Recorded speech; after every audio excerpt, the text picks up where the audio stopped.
A major victory for the Trump administration and Border Czar Tom Homan after one of the top 3 leaders of the brutal MS-13 gang was arrested in Northern Virginia.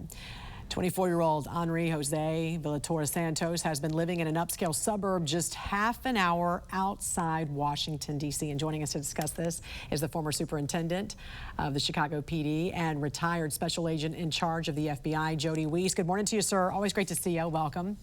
Good morning. His arrest was the result, as we know, of a months-long investigation, part of the administration's campaign to eliminate transnational gangs and remove these criminal illegal aliens. But Jody, this also highlights the importance of MS-13 being designated as a foreign terrorist organization. So talk about the benefits of that and how that helped these joint task forces arrest him.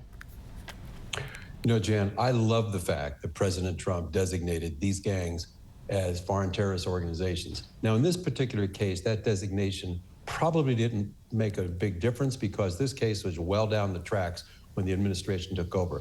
But there's 3 reasons why I really like this designation. Number 1, it gives much broader options for both the investigators and the prosecutors. Talk about surveillance. Now they can use the Patriot Act, they can use FISA, and then they have the ability to charge individuals with material support who are giving money to these groups. Talk about going up on a wire to try to identify the group, look at the relationships. It is much easier to use a FISA than it is to use the traditional Title III in the criminal world. The threshold is much lower and the scope is much broader of what the order can actually do. Then you can look at the penalties, up to life imprisonment without parole. Number 2, the additional resources. Do you know there's 200 FBI Joint Terrorism Task Forces in the United States?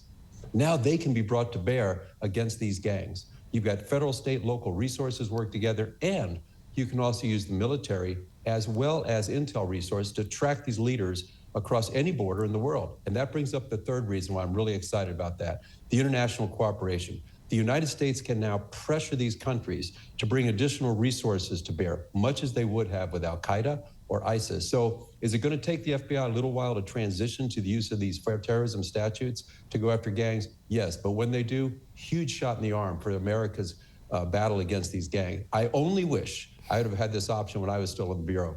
Right, it would have been going after these gangs and doing these gang investigations a lot easier for you, I'm sure, right? This is definitely a new approach for the FBI. We know that Director Patel has stated he wants to go after these violent gangs. He wants to go after violent crime. You say he's got a blueprint for this from the 1990s. How so? Yeah, if you want to go after violent crime, I would tell the director, bring back the fugitive task forces. Back in 1990, Attorney General Reno tasked us, because I was actually at headquarters, to come up with a plan to allow FBI agents to work with state and local officers to attack this huge uptick in violent crime based upon the crack cocaine epidemic. So we had to find a way to give the jurisdiction and the authority for agents to work with cops going after traditional local crimes. So what we did, we took a very aggressive view of the Attorney General guidelines and came up with the authority to allow agents to work in a task force environment with police officers to locate, arrest, and capture the worst of the worst fugitives. Huge benefit in taking a lot of bad guys off the street. And the secondary benefit was that it really fostered a relationship of collaboration and trust between state, local, and federal authorities. So it was a huge move back then, and it had an immediate impact. The one challenge that Cash is going to have to do, he's going to have to work with the Attorney General and change the guidelines right now, because currently the FBI is pretty restrictive to work with local officers on the street, but that's easy to do. And if they do that, I think it can have an immediate impact. Yeah. It worked in the past, it can work today. Hopefully we'll start seeing more federal and local law enforcement start to work together, which we have not seen. We did not see that very much during the previous administration. Former superintendent of the Chicago PD and retired special agent in charge of the FBI, Jody Weis. Always great to see you, sir. Have a great weekend. You too. Thanks, Jan. Thank you.